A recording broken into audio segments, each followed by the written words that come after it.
I'm Dr. Ellen McNally with Wellness Savvy, and in this video I want to discuss what fascia is, what FasciaBlasting is, and how to effectively go about it to support your programming within Wellness Savvy, how to effectively help you open up lost motion so that you can properly train it. If your tightness profile is hella tight or mid-range, one of the most important things you really need to focus on is freeing up the fascial restrictions.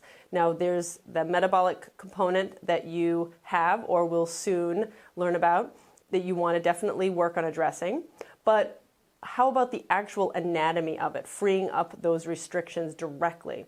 We're going to use a tool called FasciaBlasting as a first step in a comprehensive approach to break up that tightness, open up that motion that you've lost so that we can effectively train it. What is fascia? Pretty much now everyone's heard the term, but don't necessarily understand what that means.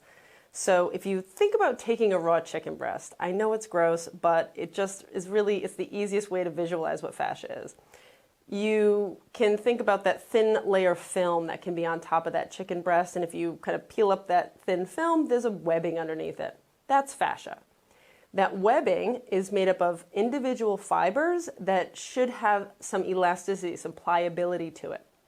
And that fascia, with those elastic fibers, connects to all the tissues underneath. The fascia actually connects to your bones, individual muscle fibers, groups of muscles, nerves, arteries, veins. It bundles things together. It creates a structural integrity throughout your body. And it also allows for the motion to be loaded into your system for movement.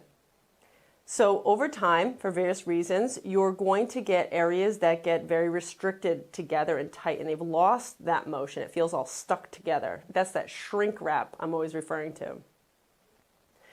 A foam roller really is not going to do much for this.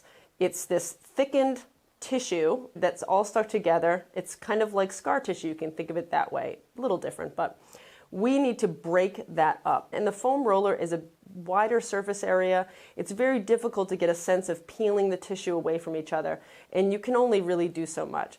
So I feel that the foam roller is best at just resetting tension throughout muscles for recovery in the same way that those percussion guns do.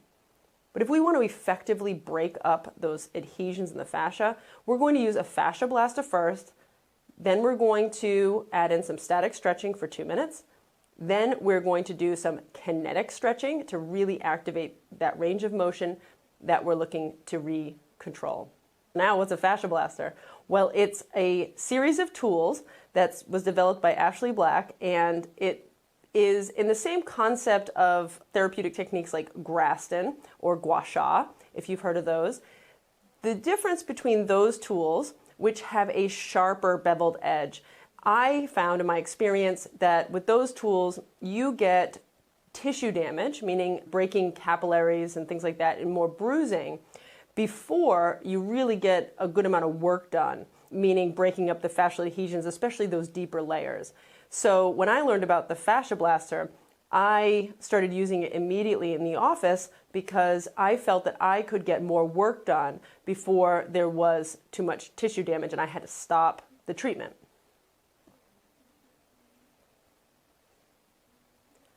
The series of tools come in different shapes and sizes to help you address different areas. The basic concept is these kind of fingertip points here, they're blunted instead of the sharp edge that you find on some of those other tools. This is the strength of it. You can get deep into the tissue. There's wide ones such as this, tools that have differing numbers or handles on the end to help assist you. And there are also tools that have a tinier piece here that you can use for smaller, refined areas, but this tool is good to address more superficial layers of fascia restriction. Now, you want to make sure that you're putting an oil on your skin, and you want to be doing this skin on skin to be the most effective. So using just a cream is not going to be the best because it will absorb while you're treating, and you're going to get a lot of friction at the skin. And we want to actually be treating deeper to that. So with the oil on your skin directly, we are going to put the tissue under stretch at first and use the smaller finger like FasciaBlasters if you have it. If you don't, the bigger one is okay, but we're going to start with the tissue under stretch, and that's going to help us address the more superficial layers more effectively. The next step is going to be slowly moving it into a fully relaxed, slacked position.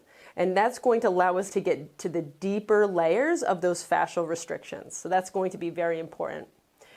So in moving forward, any area that you are choosing to FasciaBlast before you do some static stretching and then activation, follow that pattern. First, put the area under stretch. Use the smaller tips if you have them to address the more superficial layers. Then as you free some of that up, you're going to move deeper through the tissue to those deeper fascial layers. You're going to begin putting the area under slack, and if you have them, using the bigger, kind of more blunted finger areas to get into those deeper tissues. For example, I'm going to do my forearm. For you to easily see what I'm doing, I'm going to use this oil that I'm going to roll on here to help create that lubrication.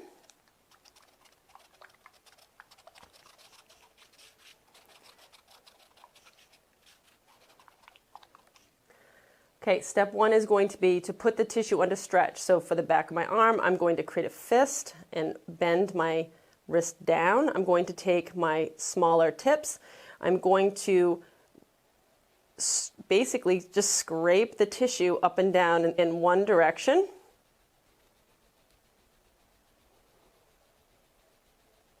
And then in the other direction.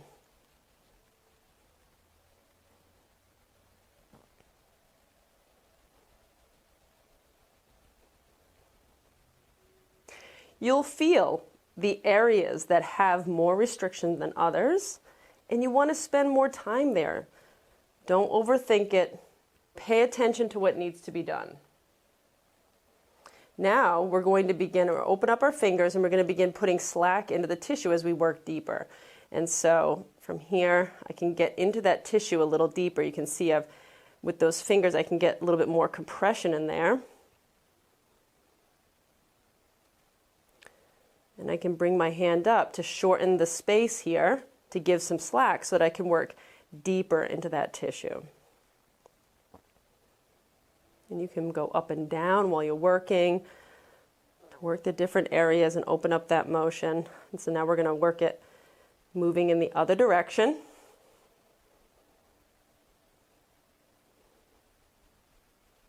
I'm feeling a lot more adhesion up here at the top, which is really common. Okay, so now you finished fascia blasting the area that you're trying to treat, and you need to static stretch for 2 minutes. You can work this into a specific kin stretch program so that you are combining things. If you just want to simply fascia blast and then do a 2-minute stretch of the tissue, that's totally fine as well. Then you can do your workout after that. The point being is that you want to layer things together as much as you can so that you're maximizing the impact. And that's all of these tools work well on their own, but when we combine them with a very deliberate approach, they are the most effective.